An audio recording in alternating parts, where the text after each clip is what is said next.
뭡니까? 넘어온 값들을 받아들일 때 쓰는 게 바로 리퀘스트죠. 그렇죠? 반대로 값을 내보낼 때는 뭘 씁니까? 그래서 레스폰스를 씁니다. 그리고 서버하고 관련되어 있는 작업을 할 때는 서버를 사용하면 되죠. 그리고 세션을 사용할 때는 세션을 쓰면 됩니다. 그렇죠? 그리고 웹서버 전체의 어떤 값을 반영하고 싶으면 애플리케이션을 씁니다. 애플리케이션 객체를 쓰죠.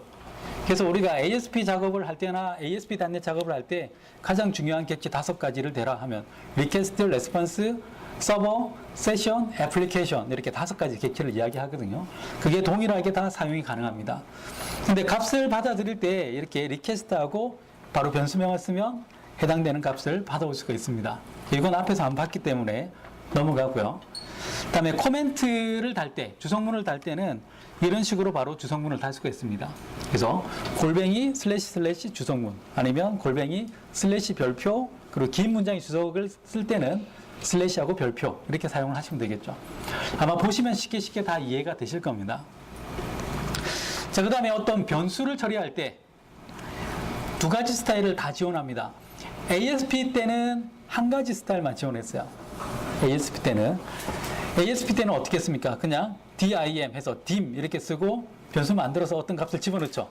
그래서 처음에 어떤 값을 집어넣느냐에 따라서 변수 타입이 결정이 됐습니다.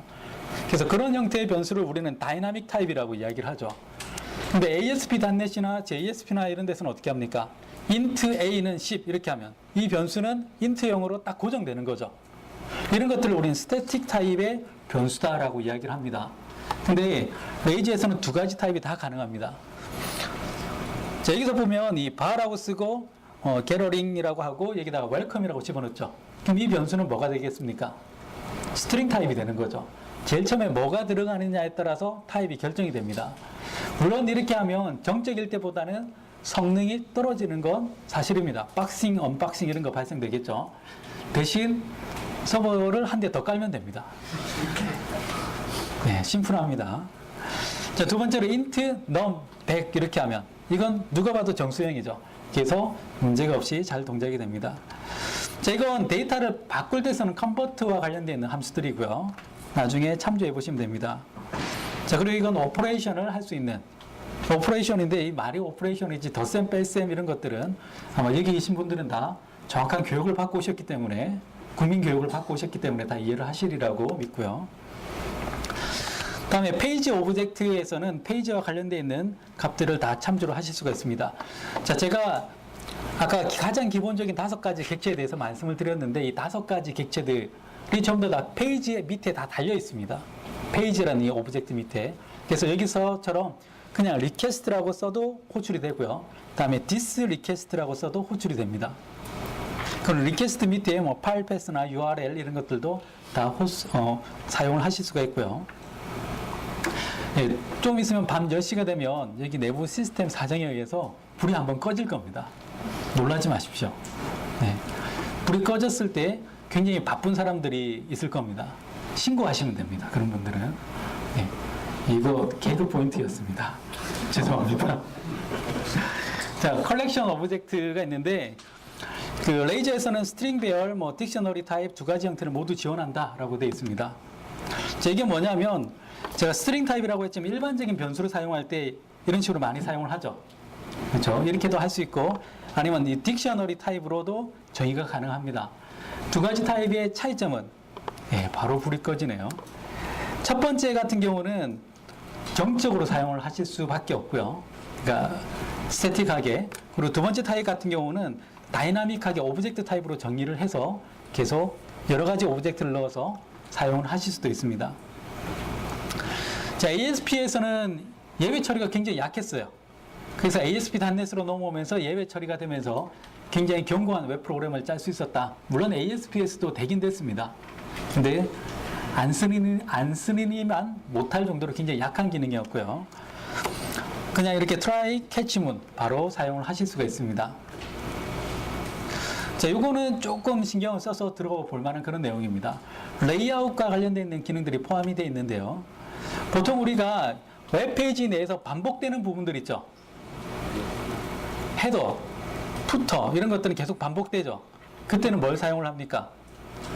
include 같은 거 써서 반복되는 걸 계속 따로 페이지 만들어 놓고 불러옵니다. 그래서 그게 여기서 얘기하는 이 렌더 페이지입니다.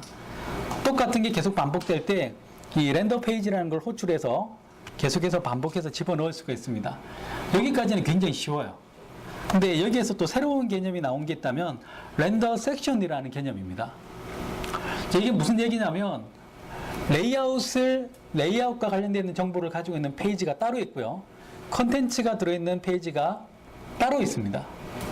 그래서 이 두 개를 합치면 레이아웃에 컨텐츠가 붙어서 실행되는 그런 형태입니다. 이게 왜 필요하냐면 그 레이아웃을 여러 가지 형태로 만들어 놓고 컨텐츠는 하나예요. 그래서 각각의 어느 레이아웃을 우리가 호출하느냐에 따라서 각각 다른 페이지가 돼서 나오는 겁니다.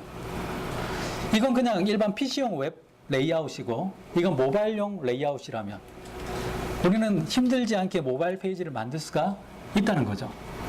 그리고 필요하다면 여기에는 그냥 컨텐츠만 있고 여기에는 HTML5 기반의 레이아웃을 만들어 놓게 되면 HTML5에 있는 기능도 사용을 하실 수가 있습니다. 그래서 브라우저 타입에 따라서 이게 뭐 i8이다 하면 그냥 일반 웹페이지로, 그리고 i9이나 아니면 파이어폭스나 크롬의 최신 버전이다 라고 하면 바로 HTML5 기반의 웹페이지를 보여주는 그런 것들이 가능하다는 거죠. 사용하는 방법은 이 컨텐츠 페이지에서 각각 세션을 명시를 해 놓습니다. 섹션을. 그래서 이게 헤더, 바디, 푸터 이렇게 적어 놓고 레이아웃 페이지에서 각각에 해당되는 것들을 바로 호출해서 쓰면 됩니다. 이걸 코드를 잠깐 보여드리면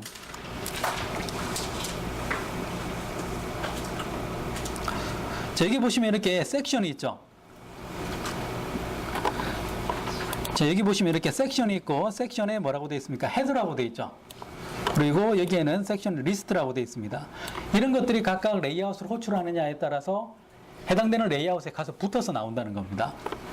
그럼 레이아웃은 여기 보시면 이렇게 레이아웃 페이지를 이렇게 호출하게끔 코드가 들어가 있는 겁니다. 그럼 레이아웃 페이지를 한번 가보면 자, 쉐어드 폴더 안에 레이아웃 2번 쪽에 가보면 이게 레이아웃 페이지입니다. 렌더 섹션이라고 되어 있고요. 여기에서 헤더 섹션을 여기에서 집어넣어서 표현해달라. 이런 식으로 나오는 겁니다. 참 쉽죠? 그리고 여기는 뭐냐면 CSS 같은 것도 이렇게 한꺼번에 호출할 수 있게끔 되어 있습니다.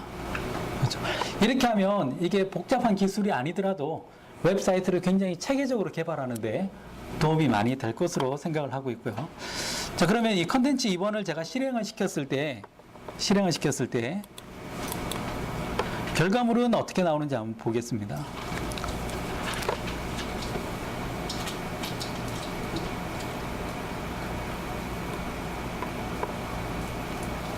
자, 이렇게 나오죠.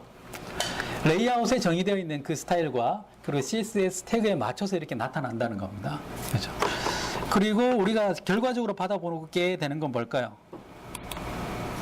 당연히 그냥 HTML만 이렇게 받아보게 됩니다. 그렇죠. 그래서 싹싹싹 끼워 맞춰서 나온다는 게 차이점이라고 할 수 있겠죠.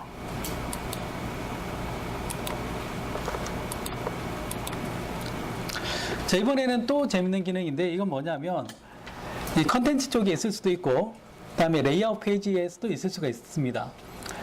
항상 이 컨텐츠가 동일하진 않겠죠. 데이터베이스에서 가지고 올 수도 있고 그래서 계속 변경되는 부분을 이 페이지 데이터라는 변수를 하나 만들어 놓고요. 여기에서 키를 만들어서 값을 집어넣게 되면 양쪽에서 다 이렇게 참조가 가능합니다. 그래서 데이터베이스에서 값을 가지고 와서 여기에 넣고 돌리면 양쪽 페이지에서 동일하게 이렇게 나오게끔 결과적으로 페이지는 하나겠죠. 그렇죠? 이게 왜 필요하냐면 이 결과적으로 나오게 되는 건 이 레이아웃 페이지입니다. 근데 주로 데이터를 끌고 오는 쪽은 컨텐츠 페이지겠죠.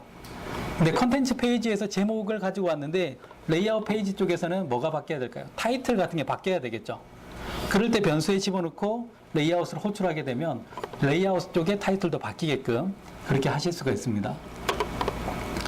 자, 이것도 간단하게 소스를 보면 자, 이런 식으로 사용을 하실 수가 있다는 거죠. 페이지의 타이틀이라는 변수를 여기다가 집어넣어서 출력해달라. 이런 식으로 하실 수가 있습니다. 그래서 생각하는 대로 굉장히 많은 작업을 하실 수가 있습니다. 자, 이 폼과 관련되어 있는 작업들을 할 때, 우리가 웹 애플리케이션 개발할 때 가장 많이 사용하는 게 뭡니까? 뭐뭐가 없으면 뭘 입력해 주세요. 이런 거 계속 반복하는 게 많죠. 그렇죠?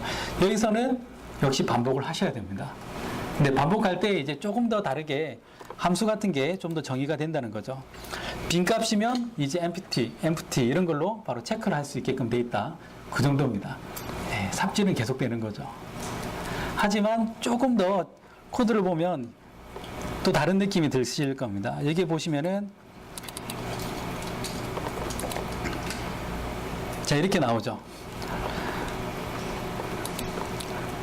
자, 여기 보시면 컴퍼니 네임을 받아들였습니다. 그리고 컴퍼니 네임이 이렇게 빈값이면 이렇게 묶고 있죠. 저 빈값이면 뭘 합니까? 에러라는 변수에 true를 집어넣게 되어 있고요. 그 다음에 바로 이걸 출력하게끔 되어 있습니다. 컴퍼니 네임 is required. 그렇죠? 그래서 따로 뭘 만들어서 변수에 집어넣고 출력하는 게 아니라 여기서 바로 뿌려버리는 겁니다. 그래서 여기 보시면 코드 내에서 어떤 값을 출력을 하려고 한다라고 할 때는 response.write 해서 출력을 하셔도 되고요. 코드 내에서 출력을 할 때는 이렇게 사용을 하셔도 response.write하고 똑같은 효과를 보실 수가 있습니다. 그렇죠? 나머지는 전부 다 반복이죠. 뭐뭐가 없으면 뭐뭐 한다 정도의 의미입니다. 자, 이 데이터베이스 프로그래밍까지 보여주는 게 오늘의 목표였습니다. 그래서 이 뒷부분에 남은 부분들은 다음 주 수요일 날 계속해서 설명을 해드리는 게 목표였고요. 그래서 여기까지는 아마 설명을 해드릴 수 있을 것 같습니다. 보통 이 가장 큰 작업이 뭡니까? 이 데이터베이스 작업이죠. 그렇죠? 근데 이 데이터베이스 작업이 가장 쉽습니다. 일단 기본적으로 이 레이저에서 지원하고 있는 연결은 SQL 서버, 네, 우리가 흔히 알고 있는 그 SQL 서버하고요. 두 번째로 SQL 서버 컴팩트 에디션까지 지원을 해줍니다. 그리고 MySQL도 지원을 해줍니다. 이 데이터베이스하고 관련되어 있는 작업을 보시면 이 웹매트릭스 툴에 보시면 이 아래쪽에 이 몇 가지 탭이 있고요. 탭에 보시면 이렇게 사이트, 파일, 그리고 데이터베이스라는 탭이 있습니다. 가만히 보니까 여기서 뭔가 데이터베이스와 관련되어 있는 작업을 할 수 있을 것 같아요. 자, 이 데이터베이스 탭에 보시면은 뉴 데이터베이스에서 바로 데이터베이스를 생성할 수도 있습니다. 이때는 실제 우리가 쓰고 있는 그 SQL 서버 안에 데이터베이스를 만드는 게 아니라 컴팩트 버전의 파일을 만든다라고 보시면 됩니다. 그래서 이 옆에 보시면은 제가 계속 뭔가 파일을 만들었죠. .sdf라고 되어 있죠. 이게 하나의 데이터베이스 파일입니다. 이 데이터베이스 안에 테이블을 마구 만들 수가 있게끔 되어 있다는 거죠. 자, 이렇게 뭐 테스트 테이블 같은 걸 만들 수가 있게끔 이렇게 되어 있는 겁니다. 그렇죠? 자, 일단은 제가 여기다가 값을 하나를 입력을 해 보겠습니다. 자, 아이디는 1, 이름은 홍, 다음에 12살. 자, 이렇게 입력하면 칼럼하고 뭔가 안 맞다 이런 식으로 나오죠. 이 자체로도 하나의 데이터베이스로 쓸 수가 있습니다. 근데 여기 보시면 이 데이터베이스 연결하고 하는 부분들이 나오는데 이 연결하는 쪽에 보시면 뭐가 있냐면 그 기본적으로 MySQL도 함께 포함이 되어 있습니다. 이 레이저라는 이 기술의 어떤 쓰는 형태를 보면 아시겠지만 제일 처음에는 어떤 PHP나 Ruby 혹은 Python 이런 스크립트 기반의 랭귀지하고 어떤 경쟁을 하는 듯한 뉘앙스를 많이 풍겼습니다. 제일 처음에. 근데 정식으로 나올 때는 그런 뉘앙스가 거의 안 났어요. 그냥 ASP.NET MVC의 뷰 엔진의 하나다라고 이야기를 많이 합니다. 근데 그 결과적으로는 아직까지 내부적으로는 그런 내용들이 많이 포함이 되어 있고요. 여기서 직접 테이블을 만들어 보실 수도 있습니다. 자, 제가 가장 간단한 테이블을 하나 만들어 볼게요. 자, name이라는 테이블을 만들었고요. 그 다음에 데이터 타입은